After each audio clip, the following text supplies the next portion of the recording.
वनऊज़ु बिल्लाहि मिन शुरूरि अंफुसिना व मिन सय्यिआति अमालिना मन यहदिहिल्लाहु फला मुज़िल्ल लहु व मन युज़लिल फला हादिय लहु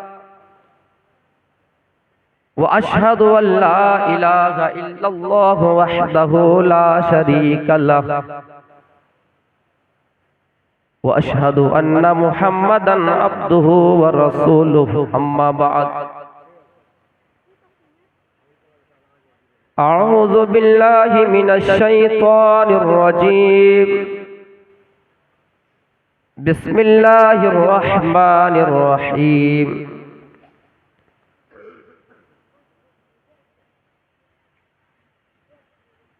या अय्युहल्लज़ीना आमनुत्तक़ुल्लाहा हक़्क़ा तुक़ातिही व ला तमूतुन्ना इल्ला व अंतुम मुस्लिमून फ़इन्ना ख़ैरल हदीस किताबुल्लाह व ख़ैरल हदी हदी मुहम्मदिन सल्लल्लाहु अलैहि वसल्लम व शर्रल उमूरि मुहदसातुहा व कुल्लु मुहदसतिन बिदअह व कुल्लु बिदअतिन ज़लालह बिस्मिल्लाहिर रहमानिर रहीम रब्बिरहमहुमा कमा रब्बयानी सगीरा।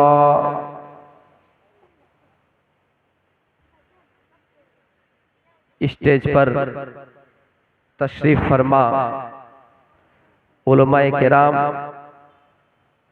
इस अजीमुश्शान इजलास में शरीक हुए मेरे इस्लामी भाइयों और मेरी माओ बहनों, आपके यहाँ खुसूसी मेहमान जनाब नजमे हसन प्रतापगढ़ी और जनाब अदनान प्रतापगढ़ी आपके बीच तशरीफ लाए हैं। ये हमें और आपको खुशी महसूस हो रही है और गालिबान 3 सालों से मैं आपके गांव आ रहा हूं, शायद ही इस तरह के मजमा मुझे देखने को मिला है। इसलिए अल्लाह रब्बुल आलमीन से दुआ है कि अल्लाह का हर काम हिकमत से भरा हुआ है। यहाँ इतनी भीड़ इकट्ठा हुई है, जरूर इसमें अल्लाह की कोई मसलहत है।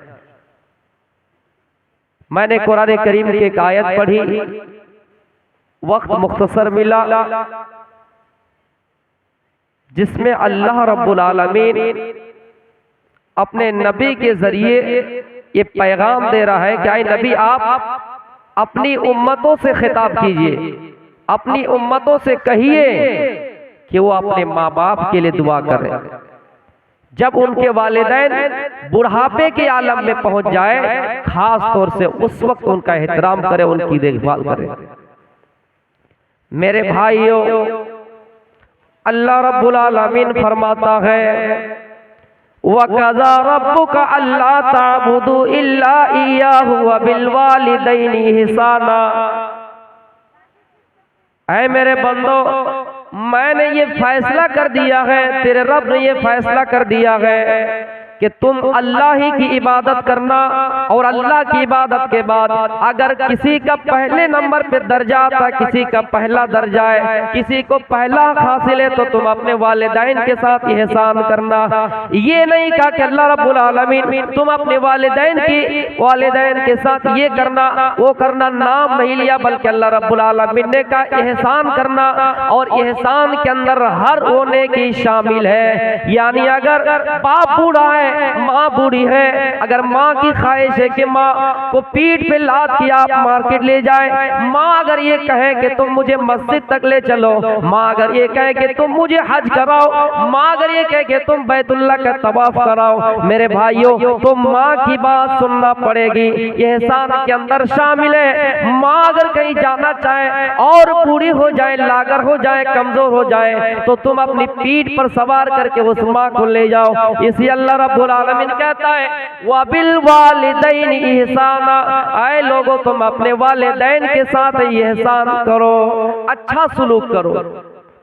मेरे भाइयों, हज़रत अब्दुल्ला बिन उमर रज़ियल्लाहु ताला अन्हुमा फरमाते हैं कि ये एक शख्स अपनी बूढ़ी माँ को खाने काबा का तवाफ करा रहा है, एक शख्स अपनी बूढ़ी माँ को खाने काबा का तवाफ करा रहा है। उनकी माँ खुरासान में, पैरों से लंगड़ी, आंखों से अंधी, बिल्कुल कमजोर है। बेटे से कहती है वो मेरा बेटा, मुझे शौक है कि मैं बैतुल्लाह का तवाफ करूं, मैं अल्लाह के घर को जाऊं, लेकिन मैं चल नहीं सकती इसलिए कि मैं कमजोर हूँ। मेरे भाइयों, उनके बेटे ने अपनी माँ को पीठ पे सवार किया और खाने काबा का तवाफ करा रहा है। अब्दुल्ला इब्ने उमर से मुलाकात होती है और उसी जगह पे मसला पूछता है, उसी जगह पे फतवा पूछता है और कहता है कि अब्दुल्ला इब्ने उमर ये बताओ, आए अब्दुल्ला इब्ने उमर ये बताओ, मैंने अपनी बूढ़ी माँ का हक अदा किया या नहीं? मैंने अपनी बूढ़ी माँ को पीठ पे लादा है, पीठ पे सवार किया है और खाने काबा का तवाफ किया है, अल्लाह का बैतुल्लाह का तवाफ किया है, मैंने अपनी माँ का हक अदा किया है या नहीं? अब्दुल्ला इब्ने उमर कहते हैं आए फला आदमी, तुम अपनी माँ के हक की बात कर रहे हो। आए अब्दुल्ला इब्ने उमर कहते हैं आए फला आदमी तुम सुनो, तुम अपनी माँ की हक की बात कर रहे हो। आए फला आदमी सुनो, जब तेरी माँ तुझे जम रही थी, तेरी माँ तुझे पैदा कर रही थी और जो एक पहली चीख निकली, जो पहला दर्द की वजह से चीख निकलती है, अभी तक तूने अपनी माँ का, अभी तक तूने उस माँ का, उस आह का हक अदा नहीं किया है, उस चीख का हक अदा नहीं किया जो माँ तुझे पैदा करते वक्त आह की आवाज निकाली थी। मेरे भाइयों, तो हम दुनिया के और ये एहसानात का कैसे अपने माँ बाप का हक अदा करेंगे? वो माँ जिसके बारे में अल्लाह के नबी सल्लल्लाहु अलैहि वसल्लम फरमाते हैं ऐ लोगों तुम्हारी माँ का दर्जा वो है, हदीस में अल्लाह के नबी फरमाते हैं अल जन्नतु तहता अक़दामिल उम्महात, ऐ लोगों जन्नत तलाश करने के लिए कहाँ जाते हो? जन्नत कहाँ ढूंढ रहे हो? अल जन्नतु तहता अक़दामिल उम्महात, जन्नत तो तुम्हारी माँ के कदमों के नीचे है। माँ की खिदमत करो, माँ के साथ अच्छा सलूक करो, माँ के साथ अच्छा व्यवहार करो, माँ के साथ नरमी से पेश आओ, माँ की खिदमत करोगे तो तुम्हें जन्नत मिलेगी। और बाप का दर्जा इतना बताया है कि रिज़ल रब्बी फी रिज़ल वालिद व सखतुर रब्बी फी सखतिल वालिद। ऐ लोगों, अगर बाप आपसे राजी रहे तो अल्लाह भी आपसे राजी रहता है, अगर बाप आपसे खुश नहीं है तो अल्लाह भी आपसे खुश नहीं है। इसलिए हर इंसान को ये चाहिए, कोशिश ये होनी चाहिए कि दुनिया के अंदर हम कुछ भी करें, माँ बाप राजी, माँ खुश हो, बाप खुश हो। आज अगर हम इस मजलिस में आए हैं, शरीक हैं, अगर हमसे हमारी माँ नाराज है, हमसे हमारा बाप नाराज है, तो मेरे भाइयों नज्म हसन प्रतापगढ़ी का यहाँ आना बेकार है, मेरा यहाँ आना बेकार है, अगर माँ हमसे खुश नहीं है। माँ दुनिया की कीमती दौलत है, माँ जैसा कोई सरमाया नहीं है। इसलिए मेरे भाइयों कोशिश ये कीजिए कि चाहे हम अपने पेट में खाना खाए या ना खाए, दुनिया के अंदर हमारी बिल्डिंग बने या ना बने, माँ की खिदमत करेंगे। मेरे प्यारे साथियों, अल्लाह के रसूल सल्लल्लाहु अलैहि वसल्लम ने माँ और बाप की खिदमत करने पर हमें और उभारा है। मेरे भाइयों एक चीज याद रखिए, दुनिया में कोई बेनमाजी है, दुनिया में कोई रोजा नहीं रखता है, दुनिया में कोई किसी के साथ अच्छा बर्ताव नहीं करता है। अल्लाह के नबी फरमाते हैं कि हो सकता है कि उसको उस दुनिया में सजा मिले, लेकिन जिन्होंने दुनिया में अपने माँ को सताया, दुनिया में अपने बाप को सताया, अल्लाह के नबी की हदीस है उस इंसान की उस वक्त तक मौत नहीं आएगी, वो इंसान उस वक्त तक मरेगा नहीं, उस वक्त तक उसकी जान उस वक्त उसकी जान अजराइल नहीं आएंगे, मलकुल मौत नहीं आएंगे और उसकी जान को कब्ज नहीं करेंगे जब तक दुनिया में उसको सजा न मिल जाए। यानी दुनिया में सजा मिले बगैर, दुनिया में अजाब जके बगैर उसकी मौत नहीं आएगी। इसलिए अल्लाह के नबी फरमाते हैं दुनिया में कोई अगर अगर नमाज नहीं पढ़ी है, दुनिया में कोई रोजा नहीं रखा है, तो उसको एक बार अजाब दिया जाएगा। लेकिन माँ को सताने वाला, जिसको डबल सजा मिलेगी, जिसको डबल अजाब होगा, और इस दुनिया ही में उसको अजाब मिलेगा। माँ को सताने वाला, अल्लाह के रसूल की हदीस है कि उस वक्त तक वो इंसान नहीं मरेगा, उस वक्त तक उसकी मौत नहीं आएगी, ये जमीन उसको उस वक्त तक कबूल नहीं करेगी, ये कब्र उसको उस वक्त तक कबूल नहीं करेगी जब तक दुनिया में उसको सजा ना मिल जाए। यानी मेरे भाइयों, आखिरत में जो सजा मिलेगी मिलेगी। अपने माँ बाप को रुलाने वाले, एक बात जान लीजिए कि दुनिया में बगैर सजा किए हुए आप इस दुनिया से नहीं जा सकते हैं। ये जमीन आपको कबूल नहीं करेगी, ये मिट्टी आपको कबूल नहीं करेगी, ये कब्र आपको कबूल नहीं करेगी जब तक तुम इस दुनिया में सजा ना पा जाओ। इसलिए मेरे भाइयों, दुनिया के अंदर और गुनाह के अंजाम तो है ही, लेकिन माँ बाप को सताने वालों का अंजाम भयानक है। अगर अपने माँ बाप को सताए हैं तो आज तौबा कर लीजिए। गुनाहों से हूँ शर्मिंदा इलाही, दर गुजर कर दे। गुनाहों से हूँ शर्मिंदा इलाही, दर गुजर कर दे। बड़ा मुजरिम हूँ मैं तेरा इलाही, दर गुजर कर दे। मेरे प्यारे साथियों, माँ की बद्दुआ अगर औलाद के हक में दे दे, माँ अगर बद्दुआ दे दे, वो बद्दुआ डायरेक्ट कबूल हो जाती है। उसके दरमियान कोई आड़ नहीं है, उसके दरमियान कोई हिजाब नहीं है। माँ की जबान से अगर बद्दुआ निकल जाए, अल्लाह रब्बुल आलमीन डायरेक्ट कबूल कर लेता है। आपने सुना होगा खाने काबा का जो अभी इमाम बना हुआ है, मेरे भाइयों, वो अपने वाक़े को जिक्र करते हैं। जब वो छोटा बच्चा था, छोटे में बच्चा नटखट होते हैं, जाहिर सी बात है बच्चे शरारती करते हैं, बच्चे शरारत होते हैं। उनकी माँ जब खाना बना रही होती है, उनकी माँ जब सालन तैयार कर रही होती है, खाना पका रही होती है, ये छोटा बच्चा मिट्टी अपने हाथों से उठाता है और उस पकते हुए खाना में डाल दिया करता है। मेरे भाइयों, एक दिन माँ को गुस्सा आया और माँ ने गुस्से में बद्दुआ दी। लेकिन मेरी माँ और बहनों, अगर इस जलसे में शरीक हुई और मेरी आवाज सुन रहे हो तो सुनो, उस माँ ने अगर भले ही बद्दुआ दी, लेकिन अच्छा जुमला इस्तेमाल किया और कहा कि अल्लाह तुझे खाने काबा का इमाम बना दे। मेरे भाइयों, वो इमाम आज ये वाक़या बयान करते हुए रो रहे हैं और कह रहे कि मेरी माँ ने बद्दुआ दी कि आए मेरे बेटे, अल्लाह तुझे खाने काबा का इमाम बनाए, और मेरी माँ की दुआ कबूल हो गई और आज मैं खाने काबा का इमाम बना हुआ हूँ। तो मेरे प्यारे साथियों, दुआ चाहे जैसे हो, दुआ चाहे जैसे हो, अगर वालिदैन आपके हक में कर दे, दुआ करे बद्दुआ करे, कोई भी दुआ करे, अल्लाह रब्बुल आलमीन डायरेक्ट कबूल कर लेता है। उसके दरमियान कोई आड़ नहीं होता है, उसके दरमियान कोई आड़ नहीं होता है। हमने औलादों से सुना है, हमने बेटों से सुना है कि हम सही हैं, फिर भी माँ बाप हमें बद्दुआ देते हैं। एक बात जान लीजिए, अगर आप बचने की कोशिश नहीं कीजिएगा, चाहे आप अच्छे भी हो, अगर माँ की जबान से बद्दुआ निकले तो दुआ लग जाती है। हदीस दलील मैं आपके सामने सुना रहा हूँ। बनी इसराइल का एक शख्स था जिनका नाम जुरैज था।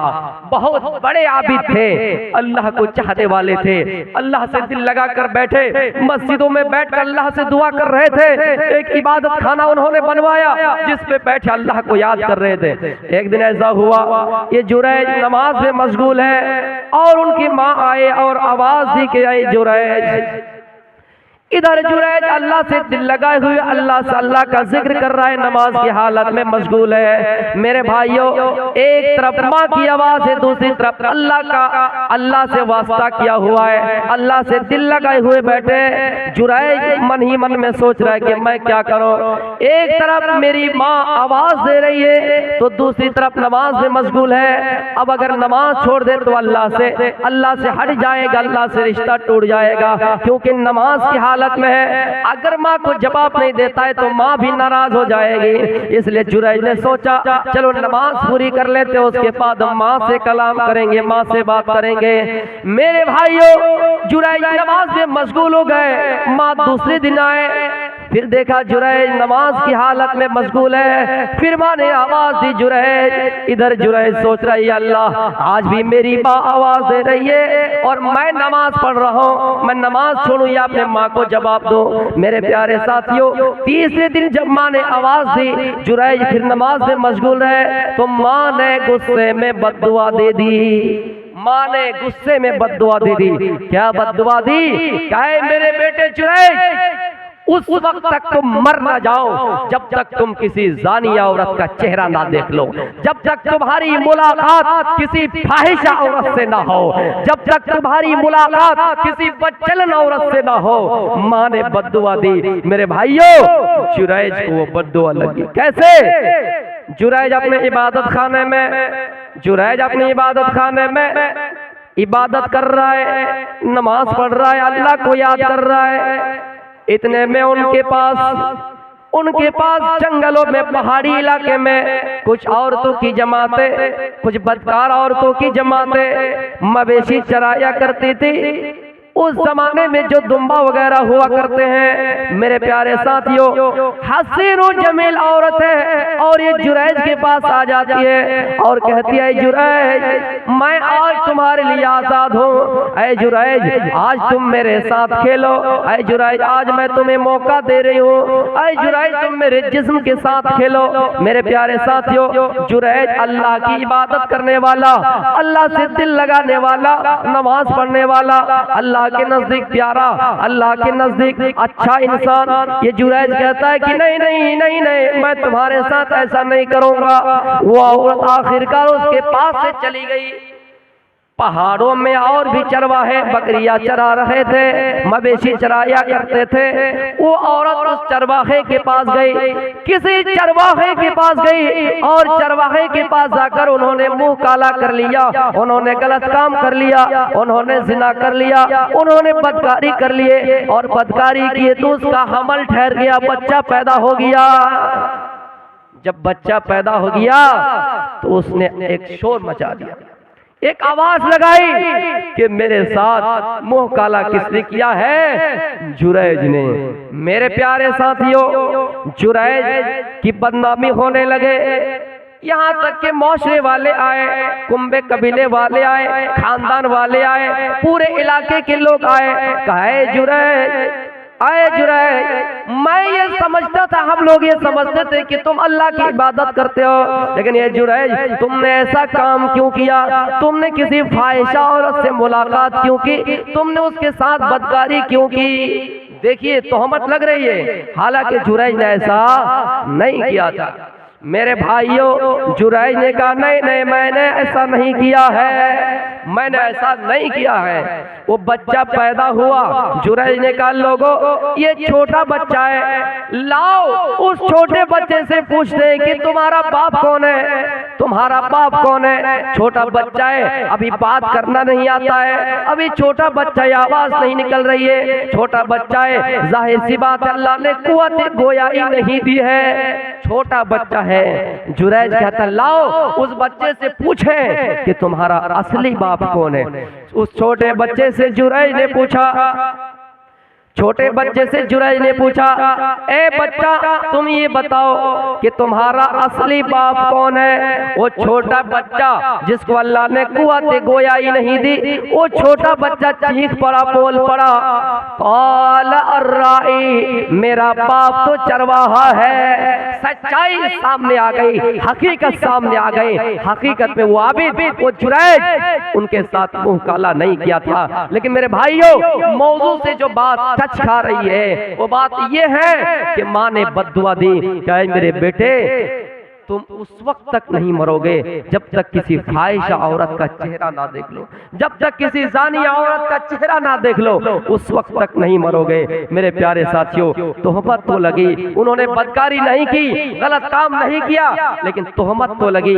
बदकार औरत का चेहरा तो देखा है, इसलिए माँ की दुआ लग जाती है। इसलिए माँ बाप के बद्दुआ से बचना चाहिए। मेरे भाइयों, बद्दुआ लग गई और उन्होंने अब मरने से पहले किसी जानिया औरत का चेहरा देख लिया। मेरे प्यारे साथियों, हालांकि वो कोई गलत नहीं थी, जुरैज कोई गलती किए ही नहीं थे, कोई गलत काम किया नहीं था, जुरैज तो नमाज में मशगूल था, फिर भी जुरैज को बद्दुआ लग गई। लेकिन हाँ, आजकल ये होता है, देखा जाता है कि जब इंसान की शादी होती है, जाहिर सी बात है जब शादी होगी तो उस आदमी को अपनी बीवी को टाइम देना पड़ेगा।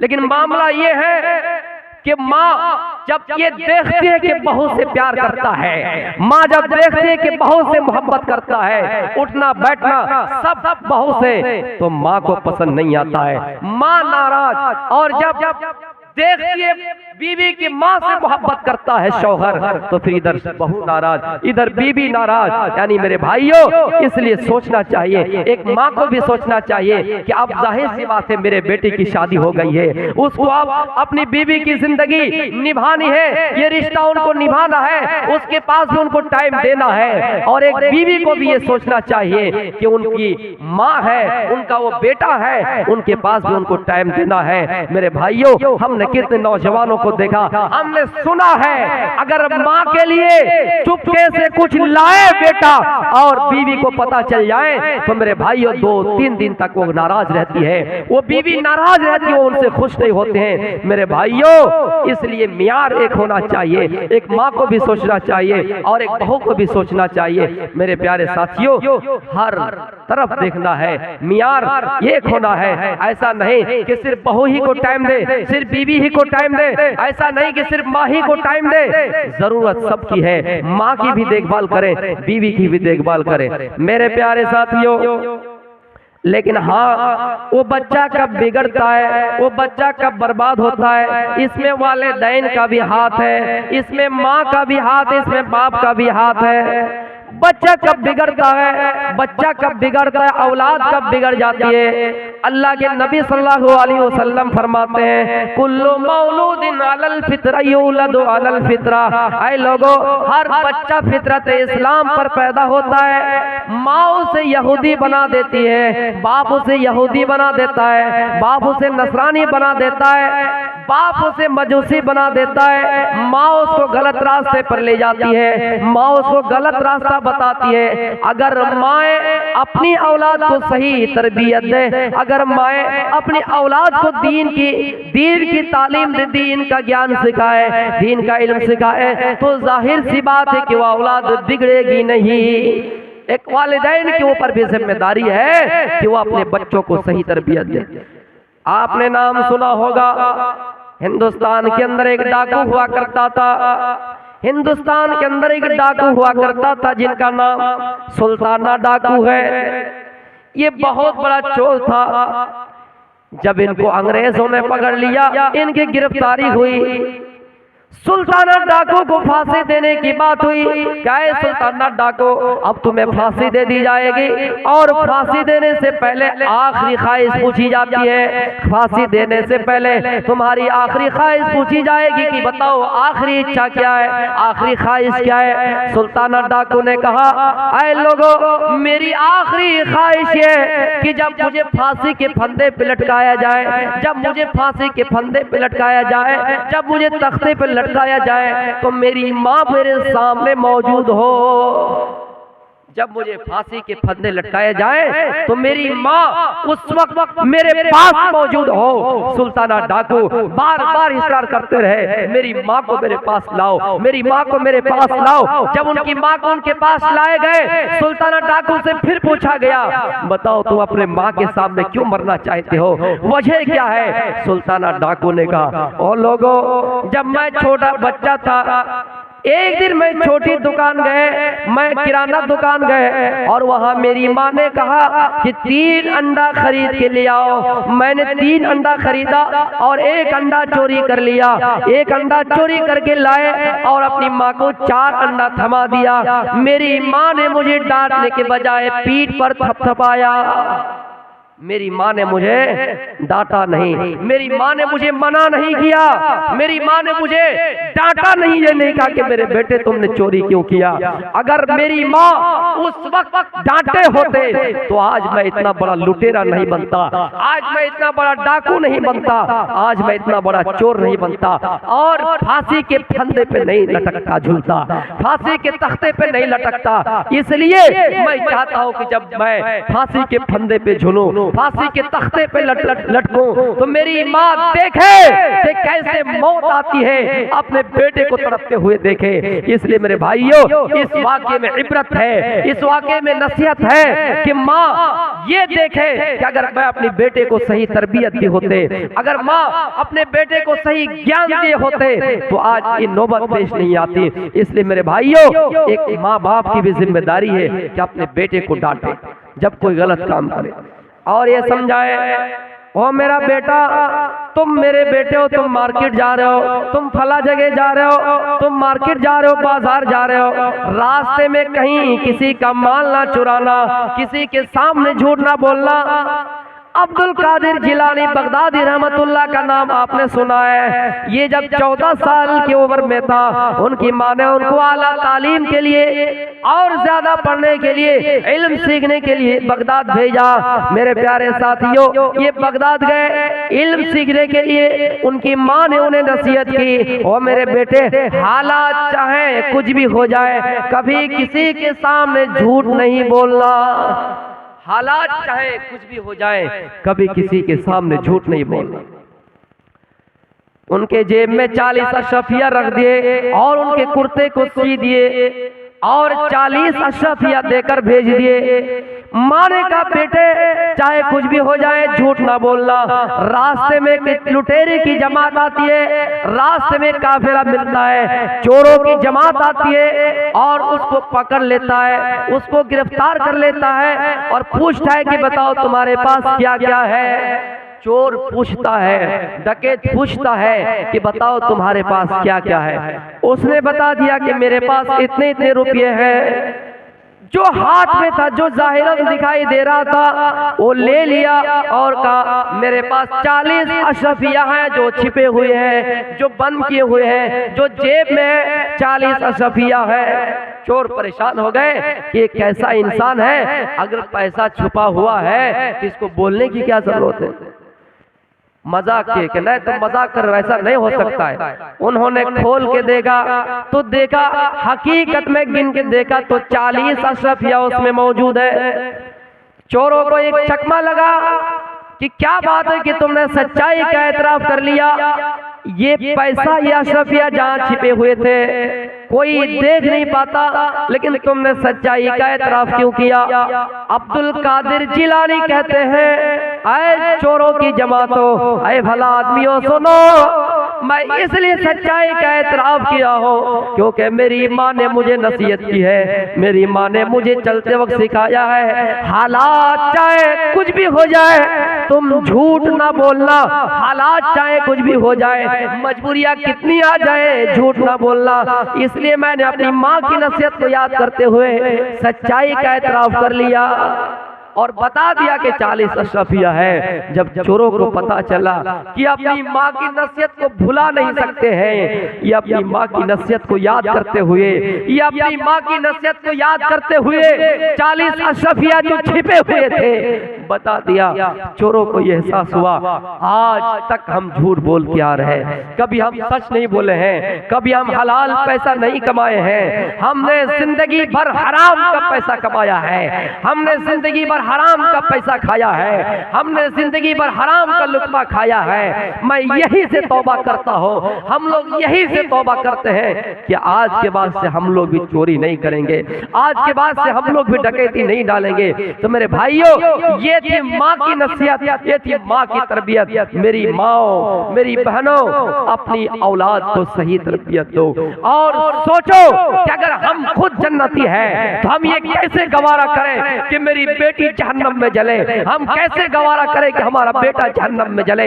दुनिया में आपकी औलाद को कोई थप्पड़ मार देता है, अगर जायज तरीके से मारे, वाजिब बनता है मारना, लेकिन आपको बर्दाश्त नहीं होता है, फिर ये कैसे बर्दाश्त होगा, ये कैसे गवारा गवारा करेगा? ये आपका दिल कैसे गवारा करेगा कि आप दुनिया में तो आप नेक अमल कर रहे हैं, लेकिन आपकी औलाद चोरी कर रही है, आपकी औलाद जिनाकार है, आपकी औलाद लुटेरा है। ये आप कैसे बर्दाश्त करेंगे? दुनिया में किसी जली हुई लाश को आप देख नहीं सकते हैं, आपका दिल गवारा नहीं करेगा, आप बर्दाश्त नहीं कर सकते हैं। ये कैसे बर्दाश्त करेंगे कि जहन्नम में आपकी लाश जले, जहन्नम में आपका बदन जले, जहन्नम में आपका जिस्म जले। इसलिए अल्लाह कहता है कि कू अंफुसकुम व अहलीकुम नारा, ऐ लोगों अपने आप को भी जहन्नम की आग से बचाओ और अपनी औलाद को भी, अपने अहल व अयाल को भी जहन्नम की आग से बचाओ।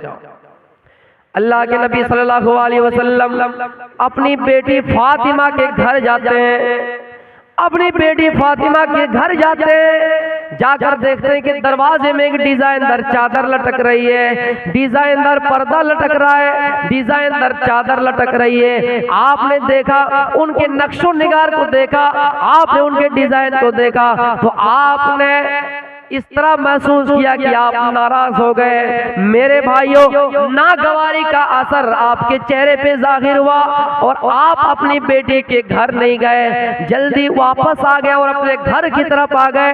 बेटी को पता चला कि मेरे अब्बू आए, बेटी को पता चला कि मेरे अब्बू आए, लेकिन पता नहीं नाराज होकर क्यों चले गए। बेटी के मन में ख्याल जाहिर हुआ और फौरन हजरत अली से कहा, ओ अली जाइए मेरे अब्बू के पास, क्या बात है कि मेरे घर आए और क्या देखा? आपके चेहरे पे नागवारी का असर हुआ और आप यहाँ से चल दिए। हजरत अली दौड़े दौड़े जाते हैं अल्लाह के नबी के पास और जाकर कहते हैं कि आपकी बेटी ये कह रही थी कि आप उनके घर गए, आप मेरे घर आए, लेकिन आपने नागवारी का असर दिखाकर आपने नाराज होकर मेरे घर से वापस आ गए, क्या बात है? अल्लाह के नबी ने कहा, अली जाकर मेरी बेटी से कहो जो उनके घर में डिजाइनदार पर्दा लटक रहा है, जो डिजाइनदार चादर लटक रही है, ऐ अली मैं नबी हूँ, ऐ अली माली वलिद दुनिया वमा अना वद दुनिया वमा अना वर रकम।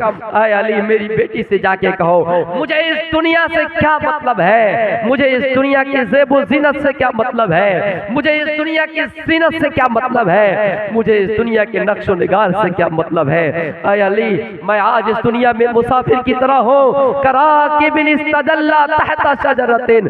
ऐ अली मैं दुनिया में मुसाफिर की तरह हूँ, एक सायेदार जगह में आराम करने के लिए आया हूँ, यहाँ से फिर मुझे चलना है। कोई मुसाफिर किसी सायेदार जगह में हमेशा के लिए नहीं रहता है, उसको अपनी मंजिल तय करना होता है। हम इस दुनिया में आए हैं एक मुसाफिर की तरह, हमें और आपको यहाँ से चलना है। तो मेरे भाइयों, जिस नबी ने अपनी बेटी को जन्नती औरत का सरदार बताया हो, जिस नबी ने अपनी बेटी को कलेजा का टुकड़ा लख्ते जिगर माना हो और सबसे ज्यादा मोहब्बत और प्यार किया हो, वो नबी अपनी बेटी के घर से चले जा रहे हैं, वो नबी अपनी बेटी के घर को छोड़ के जा रहे हैं कि जिस घर में मेरी बेटी के घर में डिजाइनदार चादर हो, डिजाइनदार पर्दा लटक रहा हो, उस घर में मैं कैसे जाऊं। तो मेरे भाइयों, ये हुई तरबियत, ये हुई संस्कार मेरे प्यारे साथियों। इसलिए जरूरी है कि हम अपने वालिदैन की खिदमत करें और वालिदैन को भी चाहिए कि अपनी औलाद को सही तरबियत दें।